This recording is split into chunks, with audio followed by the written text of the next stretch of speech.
Vijayawada university మంచి భవిష్యత్తు కోసం తెలుగు విద్యార్థులు ఇష్టపడే యూనివర్సిటీ.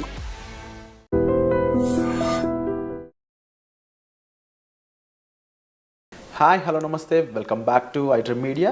ఈరోజు మనతో ఉన్నారు 30 yearsగా లా ప్రాక్టీస్ చేస్తూ ముఖ్యంగా ఇమ్మిగ్రేషన్ మనకి లాయర్గా ఉన్న రాహుల్ రెడ్డి గారు మనతో ఉన్నారు. ఈ స్టూడెంట్ వీసాకు సంబంధించి ఓపీటీ అండ్ స్టెమ్ ఎక్స్టెన్షన్ గురించి ఈరోజు ఎపిసోడ్లో మాట్లాడబోతున్నారు. మీకు ఏ డౌట్స్ ఉన్నా సరే కామెంట్ సెక్షన్లో మెన్షన్ చేయండి. దానిపై మరిన్ని సిరీస్ ఎపిసోడ్స్ రానున్నాయి. Hi sir. నమస్కారం. బాగున్నారా? బాగున్నాను sir. How are you? Good good. Sir, ముఖ్యంగా స్టూడెంట్ వీసా మీద ఎవరైతే వెళ్తూ ఉంటారో వాళ్ళు ఇనిషియల్ పీరియడ్లో వాళ్ళకి ఓపీటీ మీద ఇచ్చే ఈ టైం పీరియడ్ అనేది ఏ విధంగా ఉంటుందంటారు? లేటెస్ట్గా దాని మీద ఎటువంటి అప్డేట్స్ రానున్నాయంటారు?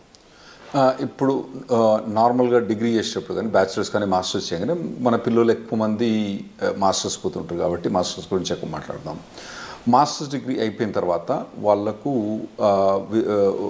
ఓపీటీ అని 1 year వర్క్ పర్మిట్ ఇస్తారండి. ఆ వర్క్ పర్మిట్ వచ్చినప్పుడు వాళ్ళు కంపల్సరీ వర్క్ చేయాలన్నట్టు. ఓకే. వాళ్ళకు ఒకవేళ జాబ్ రాకపోతే ఆ ఓపీటీ అనేది క్యాన్సిల్ అవుతుంది. వాళ్ళకు ఒక ట్రాకింగ్ సిస్టమ్ ఉంటుంది, సివిస్ ట్రాకింగ్ సిస్టమ్ అని ఉంటుంది అన్నట్టు. ఆ ట్రాకింగ్ సిస్టంలో వాళ్ళు ఇన్ఫామ్ చేయాలి, మీ ఎంప్లాయర్ ఎవరు, ఎక్కడ ఉంటున్నావు నువ్వు, ఇవన్నీ ఇన్ఫామ్ చేయాలన్నట్టు. అయితే ఆ 1 year పీరియడ్లో 90 days అన్ఎంప్లాయ్మెంట్ అలౌడ్ అండి. 90 days వరకు 90 days without employment 90 days unemployment allowed. ఒకవేళ 91 day కనుక వచ్చింది అనుకోండి, ఖతం, సివిల్ సిస్టమ్ నుంచి వాళ్ళని కిక్ అవుట్ చేసి పడేస్తారు. అంటే అతను F1 వీసా ఖతమైంది, అక్కడ ఉండటానికి వీల్లేదు, అక్కడ ఓపీటీ అన్నది అతనికి ఇచ్చిన పర్మిట్ కూడా ఆటోమేటిక్గా క్యాన్సిల్ అయిపోతుంది అన్నట్టు. సో ఈ లోపల ఇతను ఎంప్లాయ్మెంట్ తీసుకోవడం కంపల్సరీ అవుతుందండి. సో ఈ లోపు ఎంప్లాయ్మెంట్ వచ్చింది అనుకుందాము, ఆఫ్టర్ 1 year ఆ ఎంప్లాయ్మెంట్ మీద ఎటువంటి ప్రొసీజర్ ఉంటుంది? స్టెమ్ ఎక్స్టెన్షన్ అనేది కంపల్సరీ చేయించుకోవాలి. అసలు స్టెమ్ ఎక్స్టెన్షన్ ఎందుకు చేయించాలంటే? అయితే ఇప్పుడు నార్మల్గా డిగ్రీస్ అక్కడ 2గా డివైడ్ చేస్తారండి. ఒకటేమో స్టెమ్ డిగ్రీ అంటే నార్మల్గా సైన్స్ కానివ్వండి, తర్వాత ఫిజిక్స్ కానివ్వండి, మ్యాథ్స్ కానివ్వండి, తర్వాత కంప్యూటర్ సైన్స్, ఇంజనీరింగ్ డిగ్రీస్, ఇవన్నీ స్టెమ్ డిగ్రీస్ అంటారండి. ఓకే. గవర్నమెంట్ అక్కడ పిల్లల్ని స్టెమ్ డిగ్రీస్ చేయడానికి ప్రమోట్ చేయడానికి ఈ స్టెమ్ ఎక్స్టెన్షన్ ఒకటి పెట్టింది అన్నట్టు. అంటే వీళ్ళకు మాస్టర్స్ డిగ్రీ కంప్లీట్ అయిపోయిన తర్వాత, అంటే కంప్యూటర్ సైన్స్లో మోస్ట్లీ మన వాళ్ళందరూ కంప్యూటర్ సైన్స్లో చేస్తారు కాబట్టి దాని గురించి ఎక్కువ మాట్లాడుకుందాం. సో అందులో ఫస్ట్ 1 year ఓపీటీ అని వర్క్ పర్మిట్ ఉంటుంది. ఆ వర్క్ పర్మిట్ అయిపోయిన తర్వాత అతనికి జాబ్ ఉంటే ఇంకొక 2 years వర్క్ పర్మిట్ వస్తుందండి. దాన్ని స్టెమ్ ఎక్స్టెన్షన్ అంటారు అన్నట్టు. ఆ స్టెమ్ ఎక్స్టెన్షన్లో కూడా 90 days అన్ఎంప్లాయ్మెంట్ అలౌడ్ అక్కడ, అందులో కూడా. అయితే రెండిట్లో కలిపి 150 రోజులే. అంటే ఎక్కడనో ఒక దగ్గర తగ్గించుకోవాలన్నట్టు. ఇక్కడ 90 days, అక్కడ 90 days బ్యాక్స్, ఓవరాల్గా 150 days దాటకూడదు అన్నట్టు. స్టెమ్ ఎక్స్టెన్షన్లో కూడా జాబ్ కంపల్సరీ ఉండాలి, జాబ్ కంపల్సరీ చేయాలి. అంటే ఈ 180 days పక్కన పెడితే యాక్చువల్లీ 150 90 + 90 కాదు. అక్కడ ఇక్కడ 60 ఇవ్వాలన్నా, అక్కడ 70 ఎక్కడో కంట్రోల్ చేసి పెట్టాలన్నట్టు. సో ఇన్ కేస్ ఈ స్టెమ్ ఎక్స్టెన్షన్ కన్నా ముందు తనకి జాబ్ పోయినట్లయితే ఓపీటీ టైంలో ఇంకా స్టెమ్ ఎక్స్టెన్షన్ కూడా ఉండదంటారు. ఒకవేళ స్టెమ్ ఎక్స్టెన్షన్ చేసే టైంలో ఓకే, మీకు మొదలే స్టెమ్ ఎక్స్టెన్షన్ ఓపీటీ అయిపోక ముందే మీకు 3 months ముందే స్టెమ్ ఎక్స్టెన్షన్ ఫైల్ చేసుకోవచ్చు. ఒకవేళ స్టెమ్ ఎక్స్టెన్షన్ ఫైల్ చేసుకునే తప్పుడు ఒకవేళ జాబ్ లేదనుకోండి, ఇక మనని గోవిందా, అతనికి మాత్రం ఆ స్టెమ్ ఎక్స్టెన్షన్ రాదు. కంపల్సరీ అప్పుడు జాబ్ ఉండాలి. సో కంపల్సరీ ఓపీటీ టైంలో జాబ్ ఉండాలి అండ్ అది ఎక్స్టెన్షన్ టైంలో కంపల్సరీ జాబ్ ఉండాలి. ఓపీటీ మొదలైనప్పుడు ఉండనక్కర్లేదు, ఓపీటీ ఎండ్ అయ్యేటప్పుడు మాత్రం కంపల్సరీ ఉండాలి. లేకపోతే మనోడు గోవిందా అవుతాడు, స్టెమ్ ఎక్స్టెన్షన్ రాదు. సో ఓవరాల్గా how long they can stay? 3 years time duration proper stay చేయొచ్చు? అవునండి, 3 years. అంటే 2 years ఏమో వీళ్ళు మాస్టర్స్ చేస్తారు. టిపికల్గా 1.5 year. వీళ్ళు మన వాళ్ళు పోయేది ఆగస్టు పోయిన తర్వాత మే జూన్ కల్లా గ్రాడ్యుయేట్ అవుతారు నెక్స్ట్ ఇయర్కు. అంటే 1.5 2 years వీళ్ళు గ్రాడ్యుయేట్ అయిపోయిన తర్వాత మళ్ళీ వీళ్ళకు 3 years. ఫస్ట్ ఓపీటీ 1 year, తర్వాత స్టెమ్ ఎక్స్టెన్షన్ 2 years. ఈ 3 years పర్మిట్ ఉంటుంది, వర్క్ పర్మిట్. ఈ లోపల కనుక మనోడు లాటరీ, H1B లాటరీ మీకు తెలుసు కదా, మార్చ్లో 80,000 members H1B లాటరీ చేస్తారు కదా. అప్పుడు చేసినప్పుడు ఇతను ఎంప్లాయర్ H1B లాటరీ చేస్తే H1B వచ్చేస్తేనేమో ఖతం అన్నట్టు. ఓపీటీ స్టెమ్ ఎక్స్టెన్షన్ ఈ అబ్బాయికి అవసరం లేదు, H1B మూవ్ అవుతాడు అన్నట్టు. ఒకవేళ అప్పుడు కూడా రాకపోతే ఇక మళ్ళా వేరే వీసా పోవడం కానీ లేదంటే వెనకకు రావడం కానీ అవసరం పడుతుందండి వీళ్ళకు. ఈ ఓపీటీ స్టెమ్ ఓపీటీ రెండు సిమిలర్ అనిపిస్తుంది సార్, డిఫరెన్సెస్ ఏం లేవా ఈ రెండిట్లో? చాలా డిఫరెన్స్ ఉందండి. ఓపీటీ స్టెమ్ ఎక్స్టెన్షన్ చాలా డిఫరెన్స్ ఉంది. ఓపీటీ పీరియడ్లో వాలంటరీ ఎంప్లాయ్మెంట్ అలౌడ్, అంటే internship, unpaid internship allowed. Okay. అంటే ఏదైనా కంపెనీ ద్వారా కానీ ఏదైనా ట్రైనింగ్ ఇస్తాననుకోండి, ఈ అబ్బాయి కనుక అక్కడికి పోయి, అబ్బాయి కానీ అమ్మాయి కనుక అక్కడికి పోయి వాళ్ళు ట్రైనింగ్ తీసుకుంటే పని చేయకున్నా కూడా ట్రైనింగ్ తీసుకున్నందుకు దానికి డబ్బులు ఇవ్వరు. ఎందుకంటే ట్రైనింగ్ ఇచ్చేది ఎక్కువ, డబ్బులు ఎందుకు ఇస్తాడు? ఇవ్వడు కదా. ఇవ్వనప్పుడు కూడా ఇతను ఓపీటీ పీరియడ్లో అక్కడ ట్రైనింగ్ తీసుకుంటే అది ఎంప్లాయ్మెంట్ కింద కౌంట్ అవుతుందండి. ఓకే. అదే స్టెమ్ ఎక్స్టెన్షన్కి వచ్చేటప్పుడు కంపల్సరీ పెయిడ్ ఎంప్లాయ్మెంట్ అన్నది అవసరం. ఓపీటీ పీరియడ్లో ఏమో voluntary or paid unpaid internship allowed, paid allowed, unpaid allowed.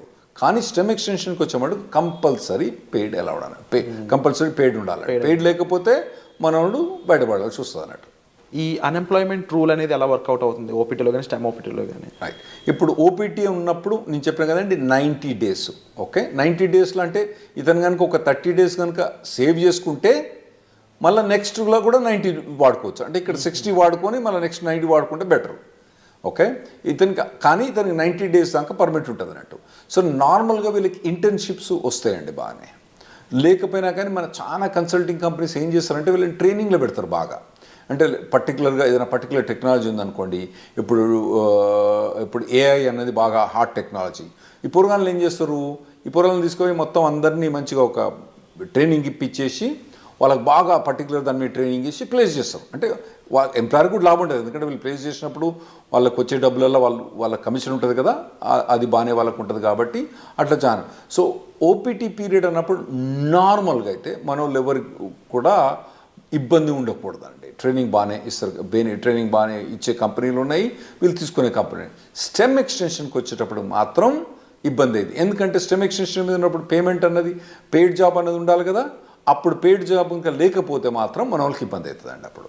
So ఓపీటీలో టైంలో అన్ఎంప్లాయ్మెంట్ అనేది ఉండకూడదు, అట్లీస్ట్ ఇంటర్న్గానే పనిచేసి ఉండాలి. రైట్. లేకపోతే కంపల్సరీ వెనక్కి రావాల్సిందే తప్ప.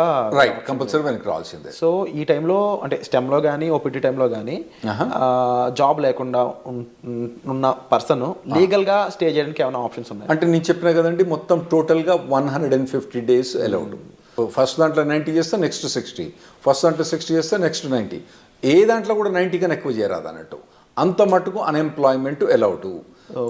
ఫస్ట్ ఓపీటీ పీరియడ్లో మీకు stem voluntary unpaid internship allowed, stem extension allowed కాదు. సో మీరు అన్నది కరెక్ట్. ఒకవేళ కనుక ఆ 150 days కూడా క్రాస్ అయితే అతను లీగల్ స్టేటస్ పోద్ది. ఇవన్నీ ఇన్ఫర్మేషన్ ట్రాకింగ్ ఎక్కడ ఉంటుంది అంటే సివిల్ సిస్టంలో ట్రాకింగ్ ఉంటుంది అన్నట్టు. వాళ్ళు ట్రాక్ చేస్తూ ఉంటారు అన్నట్టు. ఇవన్నీ వీళ్ళు చెప్పాలి, పిల్లలు పోయి వాలంటీర్గా నాకు జాబ్ పోయింది పోలేదని. అందులో కూడా ఇన్వెస్టిగేషన్స్ అవుతూ ఉంటాయి అప్పుడప్పుడు. ఒకవేళ మనోడు జాబ్ చేస్తాడనుకోండి, జాబ్ పోయిందనుకోండి, వీడు చెప్పలేదనుకోండి, దెన్ అతనికి ప్రాబ్లం రావచ్చు. ఇంకోటి ఏంటంటే కంపెనీ కూడా ఇన్ఫార్మ్ చేస్తుంది కాలేజ్కు, అరే నాయన మా దగ్గర పనిచేస్తాడు కానీ ఇప్పుడు వీడు మా దగ్గర లేడు అని చెప్పి వాళ్ళు కంపెనీకి ఇన్ఫార్మ్ చేస్తారు, మన యూనివర్సిటీకి ఇన్ఫార్మ్ చేస్తే వీళ్ళని టర్మినేట్ అయిపోతారు అన్నట్టు. సో ఆ పీరియడ్లో ఎంప్లాయ్మెంట్ అనేది చాలా అవసరం అండి.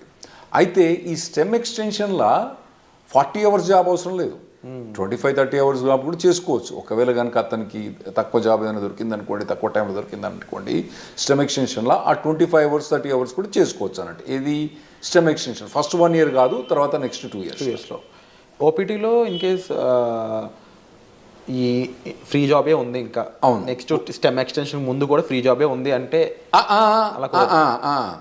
ఓపీటీ నుంచి స్టెమ్ ఎక్స్టెన్షన్ పోయేటప్పుడు ఆ స్టెమ్ ఎక్స్టెన్షన్ జాబ్ అనేది కంపల్సరీ పెయిడ్ జాబ్ ఉండాలి, లేకపోతే యుఎస్సిఎస్ పర్మిషన్ ఇవ్వదు, స్టెమ్ ఎక్స్టెన్షన్ ఇవ్వదు. సో లీగల్గా వీళ్ళు ఎలాంటి అప్లై చేయొచ్చు? ఫర్ ఎగ్జాంపుల్ అప్పటికి జాబ్ ఫైండ్ అవుట్ చేయకపోతే లీగల్గా ఇంకేం చేయలేరు అంటారా? అవునండి. స్టెమ్ ఎక్స్టెన్షన్ అప్పుడు కనుక ఒకవేళ కనుక ఫస్ట్ 1 yearలోనేమో వీళ్ళకి ఇంటర్న్షిప్ జాబ్స్ ట్రైనింగ్స్ బాగానే ఉంటుంది. ఆ తర్వాత కనుక వీళ్ళకు ఒకవేళ కనుక పెయిడ్ జాబ్స్ కనుక దొరకకపోతే ఖతం. సో వీసా చేంజ్ అవ్వడం లాంటి ప్రొసీజర్ ఏమైనా ఫాలో అవ్వచ్చు? అవునండి. అప్పుడు వాళ్ళు B2కు చేంజ్ ఆఫ్ స్టేటస్ ఫాలో కావచ్చు, లేదంటే మళ్ళీ కాలేజ్ పోయి ఇంకో మాస్టర్స్ డిగ్రీ చేయొచ్చు, మళ్ళీ లేదంటే డాక్టరేట్ డిగ్రీ చేయొచ్చు, లేదంటే వాళ్ళకు ఒకవేళ H4 ఆప్షన్ ఉంటే H4 చేయొచ్చు, లేదా ఇండియాకి రావాలన్నా ఇండియాకి రావచ్చు, లేదా కెనడాకి పోవన్నా కెనడాకి పోవచ్చు. సో అప్పుడప్పుడు మన వాళ్ళు జనాలు వచ్చి చెప్తా అంటారు, నేను 2 మాస్టర్స్ డిగ్రీ చేసినా 3 మాస్టర్స్ డిగ్రీ చేసినా అంటారు. వీళ్ళు ఏంది అక్కడ 2 మాస్టర్స్ డిగ్రీ చేసింది ఎందుకు, ఆడ పోయి వాళ్ళు ఏదో మాస్టర్స్ డిగ్రీ ఇంకో మాస్టర్ డిగ్రీ ఉంటే వాల్యుయేషన్ అని కాదు. 90% ఆఫ్ ద మెంబర్స్ ఏమవుతారంటే వాళ్ళు అక్కడ ఉండటానికి వేరే మాస్టర్స్ డిగ్రీ చేస్తారు. అది ఇంకోటి మీరు అడగొచ్చు ఏంటంటే, మరి ఇంకో మాస్టర్స్ డిగ్రీ చేస్తే మళ్ళీ 3 ఏళ్ళు పర్మిట్ వస్తుందా? గ్రేస్ పీరియడ్స్ ఎలా ఉంటాయి అసలు? ఒక లెవెల్ ఆఫ్ డిగ్రీకి ఒక ఓపీటీ, ఒక స్టెమ్ ఎక్స్టెన్షన్, ఇంకో లెవెల్ ఆఫ్ డిగ్రీకి ఒక ఓపీటీ, ఒక స్టెమ్ ఎక్స్టెన్షన్. అంటే బ్యాచిలర్స్ డిగ్రీకి ఓపీటీ స్టెమ్ ఎక్స్టెన్షన్ ఉంటుంది, మాస్టర్స్ డిగ్రీకి ఓపీటీ స్టెమ్ ఎక్స్టెన్షన్ ఉంటుంది, మళ్ళీ డాక్టరేట్ డిగ్రీ ఉంటుంది. మనోళ్ళు చాలామంది పోయేది మాస్టర్స్ డిగ్రీకి కాబట్టి వాళ్ళు మాస్టర్స్ డిగ్రీ చేసినప్పుడు ఒక ఓపీటీ, ఒకటి స్టెమ్ ఎక్స్టెన్షన్, అంటే 3 ఏళ్ళు వర్క్ పర్మిట్ ఉంటుంది. ఈ లోపల కనుక వాళ్ళకు జాబ్ పోతే వాళ్ళు మళ్ళీ వేరే మాస్టర్స్ జాయిన్ అయ్యి మళ్ళీ మాస్టర్స్ తీసుకుంటే మళ్ళీ ఓపీటీ అన్నది రాదు. ఓవరాల్గా మాస్టర్స్ అనే దానికి ఒకే ఓపీటీ ఒకటే మళ్ళీ మాస్టర్ చేసి ప్రతిసారి మాస్టర్ చేసినప్పుడల్లా ఓపీటీ మళ్ళీ అది వస్తుందా? రాదు. అండ్ ఇన్ కేస్ జాబ్ వచ్చాక జాబ్ ఛాలెంజెస్ అనేవి ఏ విధంగా ఉంటాయి వీళ్ళకి? ఉంటాయండి, జాబ్ ఛాలెంజెస్ బాగా టఫ్గా ఉంటాయి. ఎందుకంటే వీళ్ళు నార్మల్గా కన్సల్టింగ్ కంపెనీ ద్వారా పోతారు కాబట్టి వీళ్ళకి జాబ్ డ్యూటీస్ హెవీగా ఉంటాయి, జాబ్ ఛాలెంజెస్ ఉంటాయి. నేను నార్మల్గా స్టూడెంట్స్కి ఏం చెప్తా అంటే, ఇక్కడ మీరు ఇంజనీరింగ్ చేసేటప్పుడు, ఇండియాలో ఇంజనీరింగ్ చేసేటప్పుడు మీరు ఇంటర్న్షిప్స్ చేయండి. వేరే కంపెనీస్లలో, సాఫ్ట్వేర్ కంపెనీస్లో ఇంటర్న్షిప్ చేయండి. ఇక్కడ నాకు తెలిసి ఇక్కడ చాలా software companies they are ready to take ఈ ఇంటర్న్స్ తీసుకుంటాను రెడీ ఉంటారండి. ఇంటర్న్షిప్ చేయండి, తర్వాత పర్టికులర్గా ఏ సాఫ్ట్వేర్ మీద కానీ ట్రైనింగ్ చేయండి, మోడల్ ప్రాజెక్ట్స్ చేయండి. ఇటువంటివన్నీ మీరు ఫస్ట్ ఇయర్ నుంచి చేసుకుంటే రావాలన్నట్టు. అంటే ఎలాంటి ఇండస్ట్రీస్ మోస్ట్లీ ఓపీటీని స్టెమ్ని ఎక్కువ రిక్రూట్ చేసుకుంటాయంటే? ఇప్పుడు అంటే మన వాళ్ళందరూ ఐటీలో పోతుండ్రు కాబట్టి ఐటీ ఇండస్ట్రీ గురించి మనకు ఎక్కువ ఉంటాయి. అంటే వేరే ఇండస్ట్రీ అంత మెచ్యూర్ కాలే. ఇప్పుడు వేరే మెకానికల్ ఇంజనీర్ కానీ సివిల్ ఇంజనీర్ కానీ వీళ్ళకి పోతే వీళ్ళకు ఓపీటీ మీద జాబ్ కానీ మెకానికల్ ఇంజనీర్ వాటి మీద ఓపీటీ స్టెమిషన్ చాలా కష్టమైంది అబ్బాయిలకు వాళ్ళకు. అదే ఐటీలో పోయిన వాళ్ళకి ఏంటంటే వీళ్ళకి ఒక పాత్వే ఉన్నది ఆల్రెడీ, చాలా మట్టుకు జాబ్ ఆపర్చునిటీస్ బాగానే ఉన్నాయి. కాకపోతే మన పిల్లలు ఏం చేయాలంటే మొదటి నుంచే వీళ్ళు ట్రైన్ కావాలి. ఏదైనా పర్టికులర్ టెక్నాలజీ ఎంచుకొని వీళ్ళు ఫస్ట్ ఇయర్ బ్యాచిలర్స్ డిగ్రీ కానీ సెకండ్ ఇయర్ బ్యాచిలర్స్ డిగ్రీ కానించి అప్పటి నుంచి ఏదైనా టెక్నాలజీ ఎంచుకొని పోవాలి. తర్వాత ఏంటంటే మధ్యలో టెక్నాలజీ చేంజ్ అయిందనుకోండి, చేంజ్ కావాలి దానికి టెక్నాలజీ. ఎందుకంటే టెక్నాలజీ ఎంత ఫాస్ట్గా చేంజ్ అవుతుందంటే ఆర్టిఫిషియల్ ఇంటెలిజెన్స్ ఏంటంటే 3 ఏళ్ల కింద దాని పేరేం లేదు, నవిడియా పేరేం లేదు. ఇప్పుడు అది number 1 company in the world అయిపోయింది. సో అట్లా టెక్నాలజీస్ అన్ని ఇప్పుడు అందరూ ఎవ్వరు కూడా ఆర్టిఫిషియల్ ఇంటెలిజెన్స్ అంటున్నారంటూ. అది కొందరు కొన్ని కంపెనీస్ పనిచేసేవాళ్ళు చెప్తారు, మాకు అసలు ఆర్టిఫిషియల్ ఇంటెలిజెన్స్ అవసరం లేదు, కానీ మా కంపెనీలో ఎందుకు హైర్ చేస్తున్నారో లేదు, వాడు రెజ్యూమ్ మీద ఆర్టిఫిషియల్ ఇంటెలిజెన్స్ బెటర్, వానికి ఒక ఏదైనా కోర్సు కానీ ఏదైనా ఒక 5 months ఎంప్లాయ్మెంట్ కానీ ఇంటర్న్షిప్ కానీ ఉంటే తీసేసుకుంటారు మా దగ్గర అని చెప్తాను వాళ్ళు. సో అటువంటి హాట్ టెక్నాలజీస్ ఉన్న వాళ్ళు వీళ్ళు చూస్ చేసుకోవడం బెటర్. కాకపోతే కొద్దిగా మొదటి నుంచి కూడా ఒకవేళ, ఎందుకంటే ఇప్పుడు ఏఐ అంటున్నారు, అంతకుముందు డేటా సైన్స్ అన్నారు, రేపు ఇంకోటి అంటారు. సో ఇటువంటి ఏ ఒక్క టెక్నాలజీ కూడా ఒక పర్సన్ ట్రైన్ అయితే ఆ టెక్నాలజీ మారినప్పుడు ఈజీగానే అడాప్ట్ అయిపోతారు. నువ్వు ఉట్టిగానే కూర్చొని 4 ఏళ్ళు ఏం పని చేయకుండా ఆ తర్వాత నువ్వు మాస్టర్స్ డిగ్రీ చేసేటప్పుడు కూడా ఏం ట్రైనింగ్ తీసుకోకుండా చక్కగా నువ్వు పోయి మాస్టర్ డిగ్రీ అయిపోయిన తర్వాత నువ్వు ఓపీటీకి పర్మిషన్ ఇచ్చి ఆడ పోయి జాబ్ ఏమంటే అప్పుడు కష్టమైంది. ఇప్పటి నుంచి మీరు బిల్డప్ చేసుకుంటూ పోవాలన్నట్టు. ఇవి చాలా కాంపిటేటివ్గా ఉంటాయి ఓపీటీ స్టెమ్లో కూడా. అట్ ది సేమ్ టైం మీరు ఈ డౌన్ టర్న్స్ ముఖ్యంగా లే ఆఫ్స్ కానీ అవి ఎంత ఇంపాక్ట్ చేస్తాయంటారు ఓపీటీ వాళ్ళని? బాగుంటాయి, ఓపీటీ మీద ఇంపాక్ట్ బాగుంటుంది. ఫస్ట్ ఒకటి మీరు అర్థం చేసుకోవాలి, శాలరీస్ ఎట్లున్నాయి వీళ్ళవి. యుఎస్ శాలరీస్ 80 లక్షలు 90 లక్షలు అది. ఏది ఓపీటీ స్టెమ్ ఎక్స్టెన్షన్ కూడా 80 లక్షలు 90 లక్షల నుంచి మొదలైతే వాళ్ళకి శాలరీస్. సో మనకి ఇక్కడ ఇండియాలో ఏంది, మీరు పెద్ద పెద్ద కంపెనీలు పోయినా అనుకోండి, అది వెరీ సర్ప్రైజ్. గూగుల్ అటువంటి కంపెనీస్లలో, అంటే నేను పర్టికులర్ గూగుల్ అని చెప్పాను, వేరే కంపెనీస్లో శాలరీ చూస్తే వాళ్ళకి ఏంది నెలకు 30,000, నెలకు 25,000, అంటే దాదాపుగా 4 లక్షలు 5 లక్షల ప్యాకేజ్ కూడా మా ఎక్కువ ఇక్కడ. ఏది ఎంట్రీ లెవెల్లకు అక్కడ 80 లక్షల నుంచి 90 లక్షల దాకా ప్యాకేజ్ ఉంది అక్కడ. అయితే అట్లా ప్యాకేజ్ ఉన్నప్పుడు ఇక్కడ వీనికేమో 5 లక్షలు వస్తా అంటే నీకు ఆడేమో 80 లక్షలు ఇస్తాను అంటే నీ పెర్ఫార్మెన్స్ ఎట్లా ఉండాలి? You have to be at least 10 times better than the guy who's working here. నువ్వు ఉన్నావా లేదా 10 times? లేనప్పుడు నువ్వు షార్ప్మెంట్ స్కిల్ చేసుకోవాలి. నువ్వు అట్లా ఆలోచించాలి. ఇక్కడ వచ్చినానికేమో 5 లక్షలు, నీకేమో 80 లక్షలు, అంటే నీది కనీసం 10 రెట్లు ఎక్కువ ఉండాలి నీ పెర్ఫార్మెన్స్. అంటే 10 రెట్లు ఎక్కువ ఉండాలంటే నువ్వు షార్ప్ అని చేసుకోవాలి. Unit be fit for it. అక్కడ పోయి నేను మాస్టర్స్ అయిపోయిన తర్వాత అప్పుడు నేను నేర్చుకుంటా అంటే ఇప్పుడున్న పరిస్థితిలో మాత్రం నడవదు. 100% కరెక్ట్ సార్, డెఫినెట్లీ మీరు చెప్పిన విషయాలన్నీ కూడా. అండ్ ముఖ్యంగా ఓపీటీ స్టెమ్లో స్టూడెంట్ సిచ్యువేషన్ ఏ విధంగా ఉంటుంది, టైం పీరియడ్ ఎలా ఉంటుంది, గ్రేస్ పీరియడ్స్ అండ్ రాకపోతే ఏంటి పరిస్థితి, ఈ విషయాలన్నీ విన్నారు కదా. అలాగే H1B లాటరీ పరిస్థితుల్లోనూ ఆఫ్టర్ జాబ్ వచ్చాక లైక్లీ ఎఫెక్ట్స్ ఏమేమి ఉంటాయి అనేది వచ్చే ఎపిసోడ్లో చూద్దాం. So stay tune. Thank you so much for information. Thanks.